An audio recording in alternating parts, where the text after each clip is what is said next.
નમસ્કાર દર્શક મિત્રો, રિયલ સમાચારમાં સ્વાગત છે આપનું। સમાચારની શરૂઆત કરતા પહેલા નજર કરીએ મુખ્ય સમાચારો પર।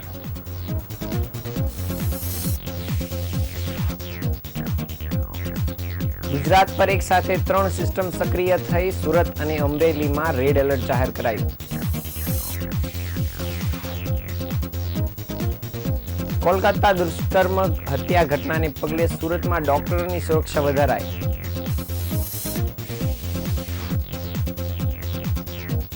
કાપડ ઉદ્યોગ માટે તહેવારો ફળ્યા, મહિનામાં 100 કરોડ રૂપિયાનો વેપાર થયાનો અંદાજ। સુરતમાં 15 વર્ષનો કિશોર કન્સ્ટ્રક્શન સાઇટ પરથી પટકાતા મોત, પરિવારે બિલ્ડર પર લગાવ્યા બેદરકારીના આક્ષેપ।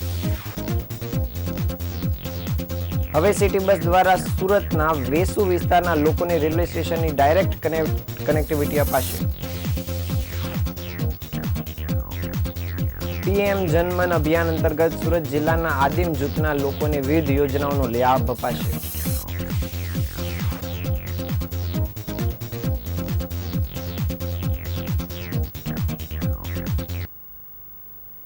સમાચારો વિગતે જોઈએ। આજે રાજ્ય ઉપર 3 સિસ્ટમ સક્રિય હોવાની વિવિધ ભાગોમાં વરસાદની સંભાવના છે અને આજે રાજ્યના 2 જિલ્લાઓમાં વરસાદ માટે રેડ એલર્ટ જાહેર કરવામાં આવ્યું છે। સુરત અને અમરેલીમાં આજે અત્યંત ભારે વરસાદની સંભાવના સાથે રેડ એલર્ટ જાહેર કરવામાં આવ્યું છે, જ્યારે અમદાવાદ શહેરમાં ઓરેન્જ એલર્ટ હવામાન વિભાગ દ્વારા જાહેર કરાયું છે। હવામાન વિભાગ દ્વારા આજે રાજ્યના વિવિધ જિલ્લાઓમાં રેડ એલર્ટ અને ઓરેન્જ એલર્ટ તેમજ યલો એલર્ટ જાહેર કરવામાં આવ્યું છે। ગુજરાતમાં ફરી એક વખત ચોમાસું જામ્યું હોય તેવી સ્થિતિ સર્જાઈ છે અને રાજ્યમાં લાંબા વિરામ બાદ વરસાદની વિવિધ સિસ્ટમ સક્રિય થતાં અનેક જિલ્લાઓમાં હળવાથી મધ્યમ તો ભારેથી અતિ ભારે વરસાદની શક્યતાઓનું હવામાન દ્વારા વ્યક્ત કરવામાં આવી છે। રાજ્યભરમાં મેઘગર્જનાની ચેતવણી છે, એટલે કે ગાજવીજ સાથે વરસાદ વરસી શકે છે। આગામી 5 દિવસ દરિયાકાંઠાના વિસ્તારમાં પણ ભારે પવન ફૂંકાવાને કારણે માછીમારોને દરિયો ન ખેડવા માટે સૂચનાઓ આપી દેવામાં આવી છે। હવામાન વિભાગના વૈજ્ઞાનિક રામાશ્રય યાદવે જણાવ્યું હતું કે ગુજરાત ઉપર હાલમાં એક સાથે 3 સિસ્ટમ સક્રિય થઈ છે, જેને કારણે વિવિધ વિભાગમાં ભારે વરસાદની શક્યતા છે। જેમાં ગતરોજ સુધી જે લો પ્રેશર ગોવાના દરિયાકાંઠાના વિસ્તારમાં હતું તે આજે ખસીને મહારાષ્ટ્ર દરિયાકાંઠાના વિસ્તારમાં પહોંચ્યું છે, તથા ગતરોજ સુધી જે મોન્સૂન ટ્રક રાજસ્થાનના શ્રી ગંગાનગર ઉપર સક્રિય હતું જે ખસીને બિકાનેર પર સક્રિય થયું છે, જેને કારણે ઉત્તર ગુજરાતમાં વરસાદી માહોલ રહેશે, જ્યારે અન્ય એક ઓફશોર ટ્રક મહારાષ્ટ્રથી ઉત્તર કેરળ તરફ સક્રિય થયું છે અને આ 3 સિસ્ટમનો લાભ ગુજરાત રાજ્યને મળશે। તેથી વિવિધ જિલ્લાઓમાં ભારેથી અતિભારે વરસાદ વરસી શકે છે। અમદાવાદ શહેરમાં પણ આગામી 5 દિવસ દરમિયાન ક્યારેક ઓરેન્જ તો ક્યારેક યલો એલર્ટ જાહેર કરવામાં આવ્યું છે, જ્યારે સુરત અને અમરેલી જિલ્લામાં રેડ એલર્ટ જાહેર કરવામાં આવ્યું છે।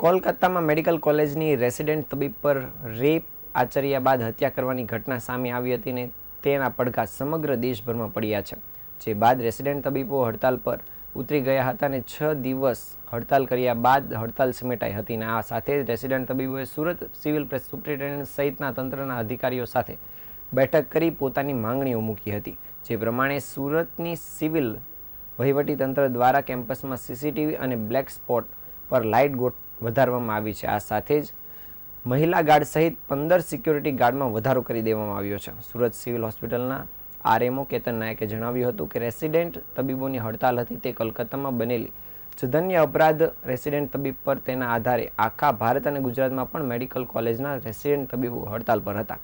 સો મોટો દ્વારા સુપ્રીમ કોર્ટ દ્વારા જે રીતે અર્જન્ટ લેવામાં આવી હતી અને જે જજમેન્ટની કામગીરી શરૂ કરવામાં આવી હતી, જેથી હડતાલ પાછી ખેંચવાનું શરૂ થયું હતું, જે રેસિડેન્ટ તબીબો દ્વારા ગુજરાતમાં પણ હડતાલ પરત ખેંચવામાં આવી હતી। જો કે જે લોકલ સમસ્યાઓ હતી તે સિવિલ હોસ્પિટલ વહીવટીતંત્ર દ્વારા જે સોલ્વ થઈ શકે તેના પર ઝડપથી કામગીરી કરવામાં આવી રહી છે।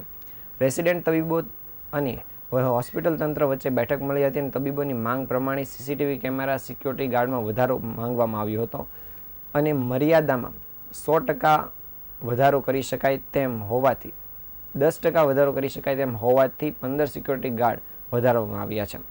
આ સિક્યુરિટી ગાર્ડ ટ્રોમા સેન્ટર અને કિડની બિલ્ડિંગમાં નવા વોર્ડ શરૂ થયા તેમાં રાઉન્ડ ધ ક્લોક રાખવામાં આવ્યા છે. સીસીટીવી બાબતે રેસિડેન્ટ તબીબોને કહેવામાં આવ્યું છે કે 4 થી 5 જેટલા તબીબો દ્વારા સિક્યુરિટી ઓફિસર સાથે સર્વે કરીને જે જગ્યા પર સીસીટીવી કેમેરાની જરૂર હોય ત્યાં સીસીટીવી મુકાવવા માટે સુપ્રિન્ટેન્ડન્ટ દ્વારા લીલી ઝંડી આપવામાં આવી છે.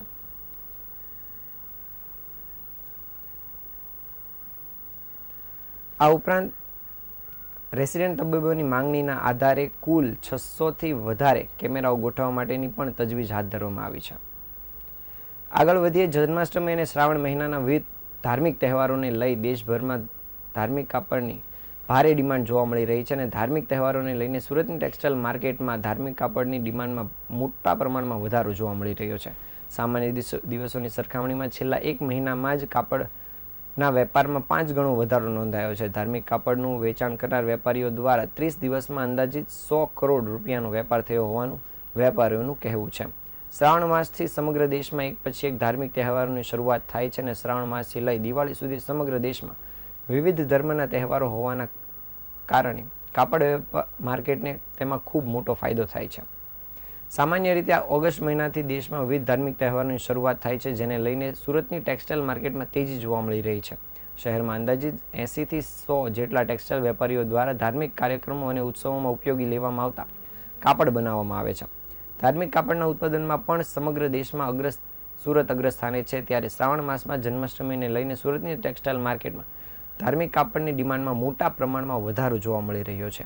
આગામી અઠવાડિયે જન્માષ્ટમી છે, જેને લઈને છેલ્લે 1 મહિનાથી સુરતમાં ધાર્મિક કાપડનું વેચાણ કરતા વેપારીઓને ત્યાં તેજી જોવા મળી રહી છે. શ્રાવણ માસમાં સૌથી પહેલા સમગ્ર દેશમાં ઉજવાતો ધાર્મિક તહેવાર જન્માષ્ટમી છે, જેમાં ખાસ કરીને ગોકુળ, મથુરા, વૃંદાવન એટલે કે મધ્યપ્રદેશ, ઉત્તર પ્રદેશ અને બિહાર જેવા રાજ્યોમાં સૌથી વધુ ધાર્મિક કાપડોની ડિમાન્ડ હોય છે. તે ઉપરાંત અન્ય રાજ્યમાંથી પણ નાની મોટી ધાર્મિક કાપડની ડિમાન્ડ જોવા મળતી હોય છે. સામાન્ય દિવસોની સરખામણીમાં છેલ્લા 1 મહિનામાં ધાર્મિક કાપડના વેપારમાં 5 ગણો વધારો જોવા મળી રહ્યો છે અને 30 દિવસમાં જ અંદાજિત 100 કરોડનો વેપાર થયો હોવાનું વેપારીઓ કહી રહ્યા છે.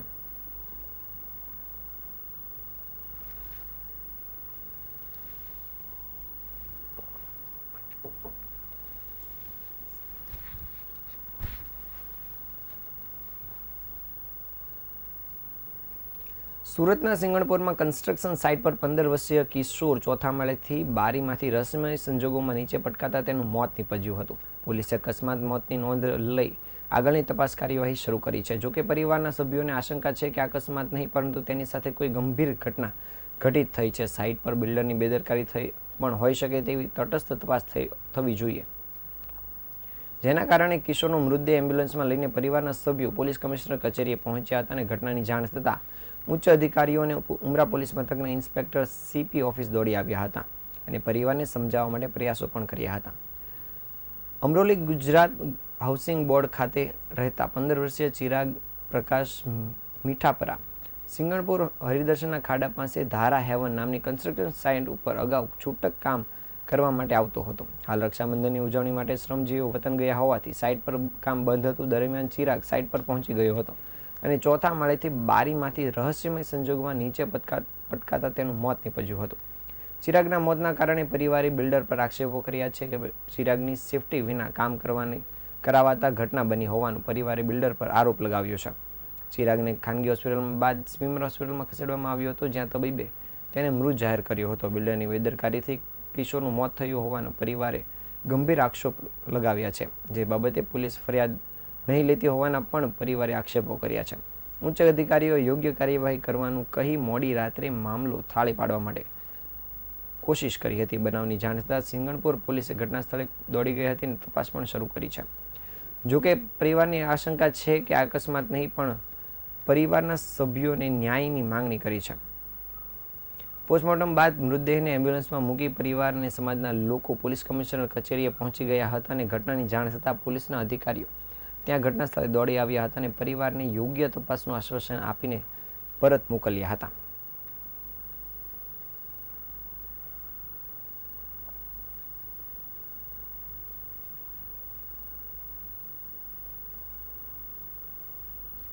આજથી એટલે કે તારીખ 23મી ઓગસ્ટથી સિટી બસનો રૂટ શરૂ કરવામાં આવ્યો છે. સુરત સિટી લિંક લિમિટેડની 40મી બોર્ડ મિટિંગમાં આ નિર્ણય લેવામાં આવ્યો છે અને વેસુ વિસ્તારમાં રહેતા રહેવાસીઓ માટે સુરત રેલવે સ્ટેશનની ડાયરેક્ટ કનેક્ટિવિટી મળી રહે તે માટે આ કામગીરીનો નવો રૂટ શરૂ કરાયો છે. 7 માર્ચ 2024ના દિવસે યોજાયેલી સુરત સિટી લિંક લિમિટેડની 40મી બોર્ડ મિટિંગમાં મળેલી મંજૂરી તેમજ મુસાફરોની માંગ તથા જરૂરિયાતને ધ્યાનમાં લઈ આ નવો રૂટ શરૂ કરવામાં આવ્યો છે.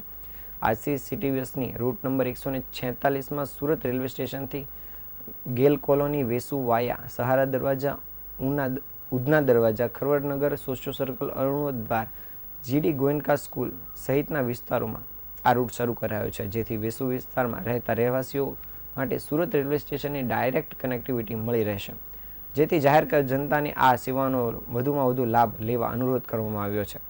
સવારે 6 થી રાતના 10 વાગ્યા સુધીના સમયગાળામાં આ રૂટ પર 5 બસોની અવરજવર જોવા મળશે, જેનો મોટા ભાગના લોકો લાભ લઈ શકશે.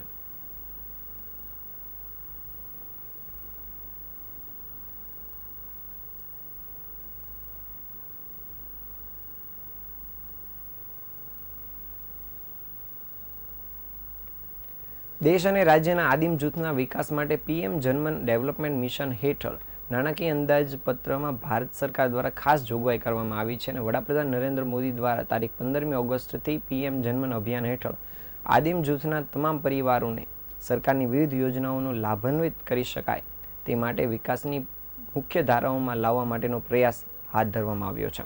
ત્યારે પીએમ જનમન અભિયાન અંતર્ગત સુરત જિલ્લાના આદિમ જૂથના કુટુંબોને પ્રાથમિક અને મૂળભૂત સુવિધાઓ સહિત કલ્યાણકારી યોજનાઓનો લાભ મળી રહે તે માટેની કામગીરી શરૂ કરાઈ છે. પ્રધાનમંત્રી જનજાતિ આદિવાસી ન્યાય મહાઅભિયાન હેઠળ કેન્દ્રીય આદિજાતિ મંત્રાલય દ્વારા તારીખ 23 ઓગસ્ટથી 10 સપ્ટેમ્બર સુધી પીએમ જનમન ફેઝ 2ના પ્રચાર પ્રસાર અને લોકજાગૃતિ તેમજ યોજનાકીય લાભો આપવા માટે ઝુંબેશ શરૂ કરવામાં આવી છે, જેને લઈને આજે સુરત જિલ્લા કલેક્ટર ડોક્ટર સૌરભ પાધરીએ પ્રેસ કોન્ફરન્સ દ્વારા પત્રકારોને માહિતી આપી હતી. કલેક્ટરે જણાવ્યું હતું કે સુરત જિલ્લાના આદિમ જૂથ સમુદાયની વસ્તી ધરાવતા ઉમરપાડા તાલુકાના 36 ગામો, માંડવીના 23 ગામો, મહુવાના 25 ગામો, બારડોલીના 4 ગામો અને માંગરોળ તાલુકાના 1 ગામ મળીને કુલ 89 ગામોનો સમાવેશ થાય છે. આ તમામ તાલુકાઓમાં આદિમ જૂથ સમુદાયના કુલ 2432 કુટુંબોની નો સમાવેશ થાય છે અને જે લોકોને જાતિ પ્રમાણપત્ર, Aadhaar card, ration card, PM Ujjwala Yojana, PM Kisan Samman Nidhi યોજના, આયુષ્માન કાર્ડ તેમજ સુકન્યા સમૃદ્ધિ યોજના સહિતની યોજનાઓનો લાભ મળી રહે અને તેઓ જે કોઈ પણ લાભથી વંચિત હોય તેઓને લાભાન્વિત કરી શકાય તે માટેની કામગીરી શરૂ કરવામાં આવી છે. આ બાબતની આદિમ જૂથને જાગૃત કરીને યોજનાના લાભ હેઠળ આવીને 100% સંતૃપ્તિ હાંસલ કરવા માટે સુરત જિલ્લા વહીવટીતંત્રએ પ્રયાસો શરૂ કરી દીધા છે.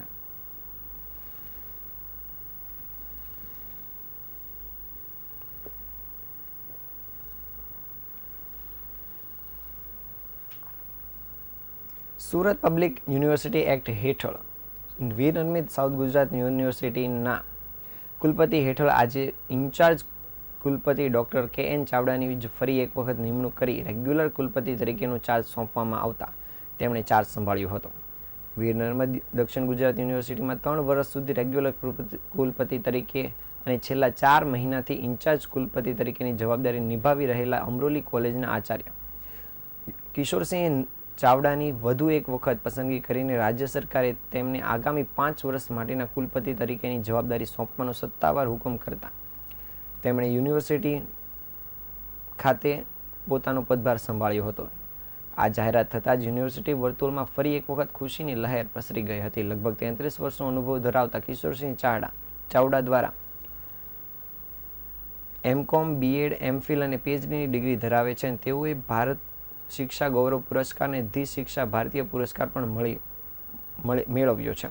બારડોલી નજીકના માણેકપુર ગામના વતની અને ખેડૂત પરિવારના એવા કે.એન. ચાવડાની અધ્યાપક તરીકેની લાંબી કારકિર્દી અને પાછલા 3 વર્ષમાં તેમના દ્વારા કરવામાં આવેલા ખાસ કરીને ન્યૂ એજ્યુકેશન પોલિસીનું રાજ્યમાં પ્રથમ પાલન કરનારી યુનિવર્સિટી કોરોના કાળમાં પણ વિદ્યાર્થીઓને ઓનલાઈન માધ્યમથી શિક્ષણ આપવામાં રાજ્યમાં અવ્વલ રહેવું તેમજ ડિજી લોકર અને એકેડેમિક બેંક ઓફ ક્રેડિટમાં 2 61,000ના ડેટા અપલોડ તેમના નેતૃત્વ હેઠળ કરવામાં આવ્યા હતા. તેમજ નેશનલ એકેડેમિક ડિપોઝિટર પર એક સાથે 17,000 જેટલા વિદ્યાર્થીઓને પદવી એનાયત કરવી અને ખાસ કરીને કેન્દ્ર સરકાર પાસે પીએમ ઉષા અંતર્ગત 100 કરોડની ગ્રાન્ટ મેળવવા સહિતની વિશેષ કાર્યશૈલીને ધ્યાનમાં રાખીને રાજ્ય સરકારે યુનિવર્સિટીના વહીવટની જવાબદારી કે.એન. ચોપરાને સોંપવાનું નક્કી કર્યું હતું.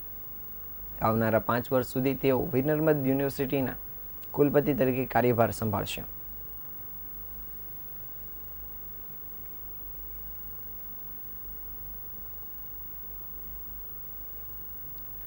નવસારી શહેરમાં ગઈકાલે વીજળીના કડાકા ભડાકા સાથે વરસાદ શરૂ થઈ ગયો હતો અને મોડી રાતે ભારે પવન સાથે વરસાદ વરસતા નવસારીના સિવિલ હોસ્પિટલ સામે આવેલા શોપિંગ સેન્ટરમાં લાગેલું ડિજિટલ સાઇન બોર્ડ તૂટી પડ્યું હતું. જો કે રાત્રિના સમયે શોપિંગ સેન્ટર બંધ રહેતા અકસ્માત કોઈને નડ્યો ન હતો, પરંતુ આ ઘટના મોટા ડિજિટલ સાઇન બોર્ડ બનાવતા વેપારીઓ માટે દાખલારૂપ બની ગઈ છે.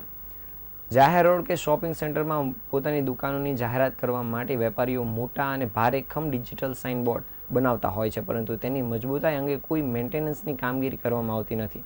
આવો જ એક કોઈ બનાવ નવસારી સિવિલ હોસ્પિટલ સામે આવેલા શોપિંગ સેન્ટરમાં બન્યો હતો, જેમાં મોડી રાત્રે ભારે પવનને કારણે ડિજિટલ સાઇન બોર્ડ એકાએક તૂટી પડ્યું હતું. આ શોપિંગ સેન્ટરના ભોંયતળિયે 3 દુકાનો આવી છે, જેમાં દિવસ દરમિયાન ગ્રાહકોની અવરજવર હોય છે. સદનસીબે બોર્ડ રાત્રિના સમયે તૂટી પડતા કોઈને જાનહાનિ પહોંચી ન હતી. વહેલી સવારે વેપારીઓએ આ બોર્ડ હટાવવાની કામગીરી પણ હાથ ધરી હતી. જોકે ભારે જહેમત બાદ બોર્ડ હટાવવામાં આવ્યું હતું.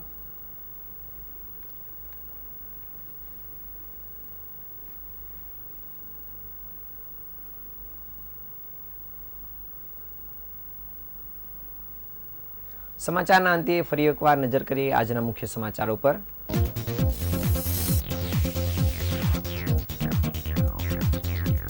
ગુજરાત પર એક સાથે 3 સિસ્ટમ સક્રિય, સુરત અને અમરેલીમાં રેડ એલર્ટ જાહેર કરાયું.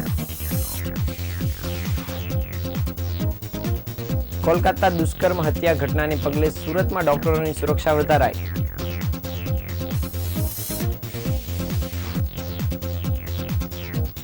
કાપડ ઉદ્યોગ માટે તહેવારો ફળ્યા, મહિનામાં 100 કરોડ રૂપિયાનો વેપાર થયાનો અંદાજ.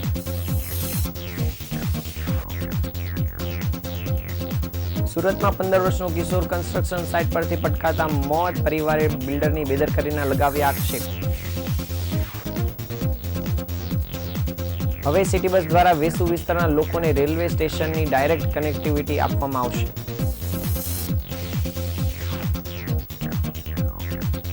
પીએમ જનમન અભિયાન અંતર્ગત સુરત જિલ્લાના આદિમ જૂથના લોકોને વિવિધ યોજનાનો લાભ અપાશે.